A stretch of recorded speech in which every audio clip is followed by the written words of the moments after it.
செய்தி வீச்சு நிகழ்ச்சிக்கு அனுசரணை வழங்குவோர் பைரவி என்டர்டைன்மெண்ட் proudly presents ஜீ தமிழ் சரிகமப லிட்டில் சாம்ப்ஸ் நட்சத்திரங்களின் லண்டன் டூர் 2024.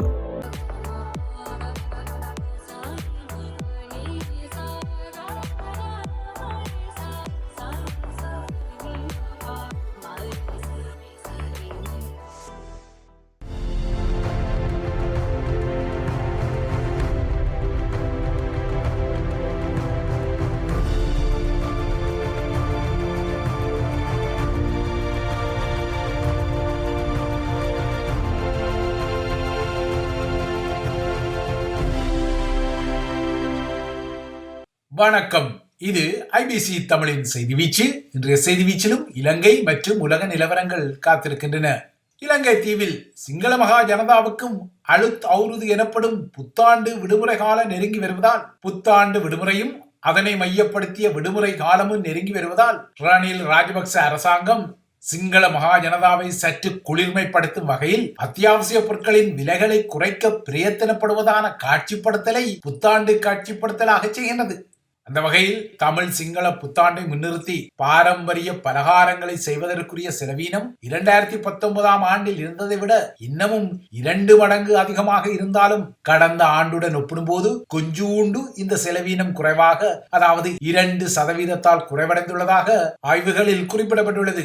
இந்த நிலையில் தமிழ் சிங்கள புத்தாண்டு காலத்தில் கொள்ளை லாபம் அடிக்கக்கூடிய வணிகர்களால் நுகர்வோர் மீது இடம்பெறும் சுரண்டல்கள் குறித்த கரிசனைகளும் வெளிவர தள்ளப்படுகின்றன. இதே சமகாலத்தில் எதிர்வரும் தேர்தல் களங்களில் வாக்காளர்களை சுரண்டிக் கொள்வதற்கு அரசியல் கட்சிகளும் மும்முரப்படும் காட்சிகளும் தெரிகின்றன. அந்த வகையில் இவ்வாறான சுரண்டல்கள் இடம்பெறுவதான ஒரு குரல் சஜித் அணியான சமகி ஜன பலவேகி எனப்படும் ஐக்கிய மக்கள் சக்தியிலிருந்தும் சலசலப்பாக உருவாகியுள்ளது. சுதந்திர மக்கள் காங்கிரஸ் என்ற பெயரில் செயற்படும் முன்னாள் தாமரை மொட்டுக்கார நாடாளுமன்ற முகங்களில் ஜிஎல் பீரிஸ், டிலான் பெரேரா உட்பட்ட 6 முகங்கள் கடந்த வெள்ளிக்கிழமை சஜித் அணியுடன் புரிந்துணர்வு ஒப்பந்தம் ஒன்று செய்து அந்த கூட்டணியில் சங்கமமாகியதை அடுத்து ஐக்கிய மக்கள் சக்தியின் தேசிய அமைப்பாளர் திஸ்ஸ அத்தநாயக்கா தமது கட்சி யாருடன் இணைந்து கொள்ள வேண்டும் என்ற விடயம் மிக முக்கியமானது என கட்சியின் தலைவர் சஜித் பிரேமதாசவுக்கு ஒரு எச்சரிக்கையாக செய்தியை சொன்னார். தவறான முகங்களுடன் ஐக்கிய மக்கள் சக்தி இணைந்து கொண்டால் அந்த கட்சி மக்களால் நிராகரிக்கப்படும் என்பதால் கட்சி யாருடன் இணைந்து கொள்ள வேண்டும் என்ற விடயத்தில் 1க்கு 2 தடவைகள் யோசித்து முடிவெடுக்குமாறு சஜித்துக்கு தாங்கள் எச்சரிக்கையுடன் ஒரு பரிந்துரையை விடுப்பதாக திஸ்ஸ அத்தநாயக்கா குறிப்பிடுகின்றார். ஜிஎல் பீரிஸ், டிலான் பெரேரா உட்பட்ட 6 முக குழுவுடன் அவசரமாக ஏன் தமது கட்சி புரிந்துணர்வு ஒப்பந்தம் ஒன்றை செய்து கொள்ள வேண்டும் எனவும் திஸ்ஸ அத்தநாயக்கா கேள்வி குரல் எழுப்ப, மறுபுறத்தை சஜித்தின் முன்னிய பங்காளியும் தலைவருமான ரணில் விக்ரமசிங்கவும் தனது தரப்பிலிருந்து சஜித்தை சீண்டினார். ஐக்கிய தேசிய கட்சியை பிளவுபடுத்தி சஜித்தால் உருவாக்கப்பட்ட ஐக்கிய மக்கள் சக்தியில் இன்று முறையான கொள்கைகள் இல்லை எனவும் தாமரை மொட்டிலிருந்தே வெளியேற்றப்பட்ட நபர்களுடன் இணைந்து பிரதமர் பதவியை ஏற்க சஜித் தயாராவதாகவும், இதன் அடிப்படையில் நோக்கினால் சஜித் அணியில் இன்று கொள்கைகள் அல்ல வெறுப்புத்தான் எஞ்சியுள்ளதாகவும் ரணில் குத்திக்காட்டினார், சுட்டிக்காட்டினார். கண்டியில் உள்ள அரசு தலைவர் மாளிகையில் நேற்று நடைபெற்ற ஐக்கிய தேசிய கட்சியின் செயற்பாட்டாளர்களுடனான கூட்டத்தில் ரணிலின் இந்த குத்திக்காட்டலுடன் சஜித் மட்டும் ஐக்கிய தேசிய கட்சியை பிளவுபடுத்தாமல் இருந்திருந்தால் அந்த கட்சி இன்று பலமான ஒரு கட்சியாக இருக்கும் என்ற உச்சுக்கொட்டலையும் வெளிப்படுத்தினார். தெற்கில் இவ்வாறாக தேர்தல் ஆதாய அரசியல் தீவிரப்பட, மறுபுறத்தே தமிழர்களின் இருப்பை உரசு நகர்வுகள் நாலாபுரம் இருந்தும் வெளிப்பட்டுக் கொள்கின்றன. அதில் ஒரு கபலீகரமாக திருகோணமலை மடத்தடி வீரகத்தி பிள்ளையார் ஆலய காணியில் இடம்பெற்ற சம்பவம் பதிவாகியது. அங்கு சட்டவிரோதமான முறையில் பெரியதொரு புத்தர் சிலையை குந்தவைக்கும் நடவடிக்கைகள் எடுக்கப்பட்டாலும் அதனை தடுக்கும் வகையில் தமிழ் அரசியல் தலைவர்களின் நகர்வுகள் வருவதில்லை என்ற விமர்சனங்கள் தலையெடுத்துள்ளன.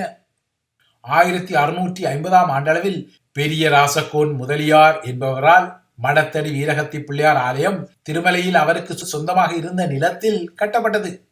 அந்த ஆலயம் திருமலை நகரில் தற்போது உள்ள தொடருந்து நிலையத்துக்கு அண்மையில் உள்ளது. அன்று ஒரு பிள்ளையார் கோயிலையும் அந்த கோவிலுக்கு அருகே ஒரு மடத்தையும் பெரிய ராசகோன் முதலியார் கட்டியதன் காரணமாகத்தான் அந்த இடத்துக்கே மடத்தடி என்ற பெயரும் வந்தது. இந்த ஆலயத்தையும் அதனை ஒட்டிய மடத்தையும் பெரிய ராசகோன் முதலியாருக்கு பின்னர் அவருடைய வழி தோன்றல்கள் பராமரித்து வந்த நிலையில் இந்த பகுதியை 1958 ஆண்டு முதல் சிங்களவர்கள் ஆக்கிரமிக்க தொடங்கினார்கள். தற்போது கோவிலுக்கு சொந்தமான 2 ஏக்கருக்கும் அதிகமான பகுதியை 200க்கும் மேற்பட்ட சிங்கள குடும்பங்கள் ஆக்கிரமித்துள்ளதாக கூறப்படும் நிலையில் தற்போது அங்கு சட்டவிரோதமான முறையில் பெரியதொரு புத்தர் சிலையை குந்தவைக்கு நகர்வுகளும் வெளிப்படுகின்றன. இதேபோலவே புல்மோட்டை முல்லைத்தீவு வீதியில் சிவனே இருந்த பிள்ளையார் கோவிலில் தற்போது புதிதாக புத்தர் சிலை ஒன்றும் முளைக்க வைக்கப்பட்டுள்ளது. பல ஆண்டுகளாக இந்த ஆலயத்தில் பிள்ளையார் சிலை மாத்திரம் இருந்த நிலையில் தற்போது பிள்ளையாருக்குரிய புதிய சோடியாக புத்தர் சிலை குந்த வைக்கப்படுகிறது. இந்த குந்தவைப்பு நகர்விலும் சிங்கள நடி அரசியல் ஆதிக்கம் அம்பலமாகியது. கல்முனை வடக்கு பிரதேச செயலகத்தின் மீதான நிர்வாக அடக்குமுறைகள் தொடர்ந்தால் தமிழர் தாயக வரைபடத்திலிருந்து அம்பாறையே காணாமல் போகும் என தமிழ் தேசிய மக்கள் முன்னணி எச்சரிக்கும் பின்னணியில் திருமலை நகர மடத்தடி வீரகத்தி பிள்ளையாருக்கும் புல்மோட்டை முல்லைத்தீவு சந்திப்பு வீதியோர பிள்ளையாருக்கும் புதிய இருப்பு சவால்கள் வெடித்தன. மடத்தடி வீரகத்தி பிள்ளையார் ஆலய பகுதியில் கடந்த 2019 சட்டவிரோதமாக ஒரு சிறிய புத்தர் சிலை வைக்கப்பட்டது. அந்த சிலையே அகற்றப்படாத நிலையில் தற்போது அந்த இடத்தில் அதனை விட பெரிய புத்தர் சிலை ஒன்றை வெசாக் தினத்தை மையப்படுத்தி திறந்து வைப்பதற்கான நடவடிக்கைகள் வீச்சாக இடம்பெற்று வருகின்றன.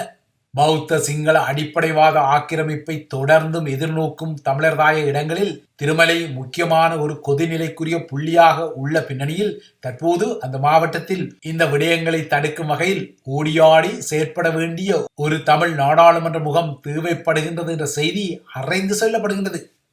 திருமலையில் திட்டமிட்ட ரீதியில் பௌத்த அடையாளங்கள் விரிவாக்கமடையும் பின்னணியில் பௌத்த அடையாள விரிவாக்கங்கள் இடம்பெற்றாலும் காணி அபகரிப்புகள் தீவிரம் பெற்றாலும் இந்த நகர்வுகளெல்லாம் தடுக்கக்கூடிய ஒருவராக 90 வயதை தாண்டிய திருமலை மாவட்ட நாடாளுமன்ற உறுப்பினர் இரா சம்பந்தன் இருப்பதாக தெரியவில்லை. இரா சம்பந்தனை பொறுத்தவரை திருமலை மாவட்ட தமிழ் நாடாளுமன்ற உறுப்பினருக்குரிய பொறுப்பை அவரால் முறையாக நிறைவேற்ற கடந்த சில வருடங்களாக முடியவில்லை. இதனால் தான் இரா சம்பந்தன் திருமலை நாடாளுமன்ற உறுப்பினர் பதவியிலிருந்து விலகி அந்த இடத்தை இன்னொரு துடிப்பான முகத்துக்கு இடமளிக்க வேண்டும் என்ற கோரிக்கைகள் தீவிரம் பெற்றிருந்தன. இரா சம்பந்தனை பொறுத்தவரை அவரால் தற்போது திருமலை மாவட்ட அபிவிருத்தி கூட்டங்கள் முதல் நாடாளுமன்ற அமர்வுகள் வரை பங்கெடுத்துக் கொள்ள முடிவதில்லை. வயது மூப்பு காரணமாக அவர் நாதழுதழுக்க பேசும் விடயங்கள் கூட தெளிவாக புரிந்து கொள்ளும்படியும் இல்லை. திருமலையில் தமிழ் மக்களின் நாடாளுமன்ற பிரதிநிதியாக இரா சம்பந்தன் பங்கெடுக்க முடியாத ஒரு நிலையை கணிப்பிட்டுத்தான் திருமலையில் பௌத்த சிங்கள ஆக்கிரமிப்பு நகர்வுகள் தீவிரப்படுகின்றன. தற்போது அந்த ஆக்கிரமிப்புக்குள் வீரகத்தி பிள்ளையார் ஆலயமும் சிக்கிவிட்டது. தட்டி கேட்க ஆளில்லாவிட்டால் தம்பி சண்ட பிரசண்டன் என்பார்கள். அதுபோல திருமலையில் பௌத்த சிங்கள அடிப்படைவாதிகள் செய்யும் நகர்வுகளை இரா சம்பந்தனால் தட்டி கேட்க முடியாத ஒரு நிலை இருப்பதால் இந்த நகர்வுகளை செய்யும் சிங்களவர்கள் சண்ட பிரசண்டர்களாக மாறியுள்ளார்கள். ஆகையால் இரா சம்பந்தன் இனிமேலாவது தனது நாடாளுமன்ற உறுப்பினர் பதவியை இன்னொரு துடிப்பான முகத்துக்கு விட்டுக் கொடுப்பது குறித்து தீவிரமாக சிந்தித்தே ஆக வேண்டிய ஒரு நிலைமை எழுந்துள்ளது. இல்லாவிடில் தமிழர்களின் பெருந்தலைவர் என்ற விழிப்பு நிலையை கொண்டுள்ள அதே இரா சம்பந்தனே திருமலையில் தமிழர்களின் பிடி தளர்வதற்கு காரணமானவர் என்ற பழியையும் சுமக்க வேண்டி வரும் என்பதும் இன்னொரு கசப்பான யதார்த்தமாகும். இவை இலங்கையை மையப்படுத்திய விடயங்கள். அடுத்து இந்திய நிலவரங்களை நோக்கிக் கொண்டால் இந்திய பொது தேர்தல் களத்தில் தமிழக பாஜக கூட்டணி வேட்பாளர்களை ஆதரித்து இந்திய பிரதமர் நரேந்திர மோடி நாளை முதல் 4 நாட்களுக்கு தமிழகத்தில் தலைநகர் சென்னை உட்பட்ட இடங்களில் பரப்புரைகளை செய்ய உள்ளார். நரேந்திர மோடியின் 4 நாள் பரப்புரை காரணமாக தமிழகத்தில் கடுமையான பாதுகாப்பு ஏற்பாடுகள் மேற்கொள்ளப்பட்டுள்ளன. தமிழகத்தில் எதிர்வரும் 19ஆம் தேதி, அதாவது இன்னும் 10 நாட்களில் ஒரே கட்டமாக பொது தேர்தல் வாக்களிப்பு நடைபெற உள்ள நிலையில் சென்னையில் நாளை மாலை 6 மணி அளவில் மோடி பங்கேற்க உள்ள வீதி கண்காட்சி நிகழ்ச்சியை பிரமாண்டமாக நடத்தி காட்ட பாஜக மும்முரமான ஏற்பாடுகளை செய்து வருகின்றது.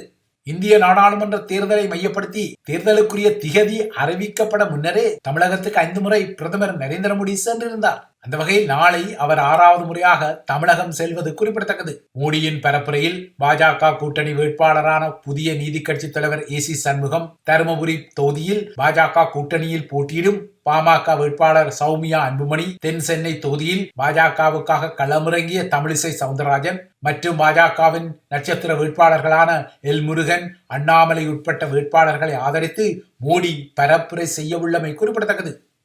அடுத்து மத்திய கிழக்கு நிலவரங்களை நோக்கிக் கொண்டால் காசாவின் கான் யூனிஸ் பகுதியிலிருந்து தனது 98வது படையணியை மீளெடுக்க உள்ளதாக இஸ்ரேல் அறிவித்துள்ளமை உற்றுநோக்கலை ஏற்படுத்தியுள்ளது. கான் யூனிஸ் பகுதியில் ராணுவ நடவடிக்கைகள் நிறைவடைந்ததால் அங்குள்ள துருப்புக்கள் மீளெடுக்கப்பட்டு எதிர்கால நடவடிக்கைகளுக்காக தயாராக்கப்படுவதாக இஸ்ரேலிய ராணுவம் அறிவித்துள்ளது. காசாவின் தெற்கு ரபா பிராந்தியம் உட்பட்ட இடங்களில் ராணுவ நடவடிக்கைகளை மேற்கொள்வதற்காக படைத்தரப்பு தயாராகி வருவதாக இஸ்ரேலிய பாதுகாப்பு அமைச்சர் ஜோவ் கலென் நேற்று அறிவித்தார். இதே சமகாலத்தில் லெபனானுடனான வடக்கு எல்லையில் டிஃபென்சிவ் எனப்படும் பாதுகாப்பு நிலையிலிருந்து ஒஃபென்சிவ் எனப்படும் தாக்குதல் நடவடிக்கைகளுக்கு தமது படைப்பிரிவுகள் தயாராகி வருவதாகவும் இஸ்ரேலிய ராணுவம் அறிவித்துள்ளது. காசாவில் ஹமாஸுக்கும் இஸ்ரேலிய துருப்புக்களுக்கும் இடையே கடந்த அக்டோபரில் மோதல் வெடித்த பின்னர் இஸ்ரேலிய துருப்புக்களும் ஹிஸ்புல்லாவும் லெபனான் எல்லையில் தினசரி மோதிக்கொள்கின்றன. இந்த நிலையில்தான் லெபனான் எல்லையில் சிறப்பு ராணுவ நடவடிக்கை ஒன்றை எடுக்கும் வகையில் தமது படைப்பிரிவுகள் தயாராகி வருவதாக இஸ்ரேலிய ராணுவம் அறிவித்துள்ளது. அடுத்து ஐரோப்பிய நிலவரங்களை நீக்கிக் கொண்டால், உக்ரைனில் ரஷ்யாவின் ஆக்கிரமிப்பில் உள்ள ஐரோப்பாவின் மிகப்பெரிய அணு மின் நிலையமான சபோரியா அணு நிலையத்தின் மீது ஆளில்லா வான்கலங்களால் நடத்தப்பட்ட தாக்குதல் ஐரோப்பாவுக்கு பெரும் அணு ஆபத்தை ஏற்படுத்தியுள்ளது. இவ்வாறான தாக்குதல்களால் பெரும் அணு விபத்து ஏற்படும் அபாயம் அதிகரித்துள்ளதாக ஐநாவின் அணு கண்காணிப்பு அமைப்பு புதிய எச்சரிக்கையை அவசரமாக விடுத்துள்ளது. நேற்று நடத்தப்பட்ட இந்த தாக்குதலுக்கு உக்ரைன் மீது குற்றஞ்சாட்டும் ரஷ்யா இந்த தாக்குதலில் 3 பேர் காயமடைந்துள்ளதாக குறிப்பிட்ட போதிலும் உக்ரைன் இந்த தாக்குதலுக்கான பொறுப்பை ஏற்க மறுத்துள்ளது. 6 அணு உலைகளுடன் கூடிய இந்த அணுமின் நிலையம் உலகின் பெரிய அணு மின் நிலையங்களில் 10வது இடத்தில் உள்ளது. ரஷ்யா கடந்த 2022ஆம் ஆண்டில் உக்ரைன் மீதான படையெடுப்பை ஆரம்பித்த சிறிது நேரத்தில் சபோரியா அணுமின் நிலையம் ரஷ்ய துருப்புக்களால் கைப்பற்றப்பட்டு அன்று முதல் ரஷ்ய துருப்புக்களின் ஆக்கிரமிப்பில் உள்ள நிலையில் உக்ரைன் அவ்வப்போது அந்த அணுமின் நிலையத்தை நோக்கி தாக்குதல்களை நடத்துவது வழமை. அவ்வாறான ஒரு தாக்குதல் தான் நேற்று நடத்தப்பட்டது. இது பெரும் அணு விபத்தை உருவாக்கும் என ஐநாவின் அணு கண்காணிப்பு அமைப்பு தற்போது எச்சரித்துள்ளது. இறுதியாக இன்று பூமியின் ஒரு பகுதியில் இடம்பெறக்கூடிய சூரிய கிரகணத்தை காண மக்கள் ஆர்வமாக உள்ளனர். வட அமெரிக்காவில் கனடா, அமெரிக்கா மற்றும் மெக்சிகோ வரை தெரியக்கூடிய இந்த கிரகணத்தின் போது 4 நிமிடங்கள் மற்றும் 9 வினாடிகளுக்கு முழுமையான இருள் சூழும் என எதிர்பார்க்கப்படுகின்றது. ஐரோப்பாவை பொறுத்தவரை அங்குள்ள மக்கள் இந்த முறை இந்த முழுமையான கிரகணத்தை பார்க்க முடியாது. அவர்கள் இவ்வாறான ஒரு கிரகணத்தை காண வேண்டுமானால் 2026ஆம் ஆண்டு வரை காத்திருக்க வேண்டும். எனினும் அயர்லாந்து மற்றும் பிரித்தானியாவில் வசிக்கும் மக்களுக்கு வானிலை இன்று தெளிவாக இருந்தால் மட்டும் இந்த கிரகணத்தின் ஒரு பகுதியை காண முடியும். வழமையான சூரிய கிரகணங்களை விட இந்த முறை இடம்பெறும் இந்த கிரகணம் அதிகமான நேரத்துக்கு நீடிப்பதால் இன்று அமெரிக்காவின் விண்வெளி ஆய்வு மையமான நாசா சில முக்கியமான சோதனைகளை நடத்த திட்டமிட்டுள்ளது. சந்திரன் சூரியனை விட 400 மடங்கு சிறியது என்பதால் சூரியனுக்கும் பூமிக்கும் இடையேயான நேர்கோட்டில் சந்திரன் வரும்போது அது சூரியனை மறைத்துக் கொள்வதால் சூரிய கிரகணம் ஏற்படுவது குறிப்பிடத்தக்கது. இவைதான் ஐபிசி தமிழின் செய்தி வீச்சு. தொடர்ந்தும் ஐபிசி தமிழுடன் இணைந்திருங்கள்.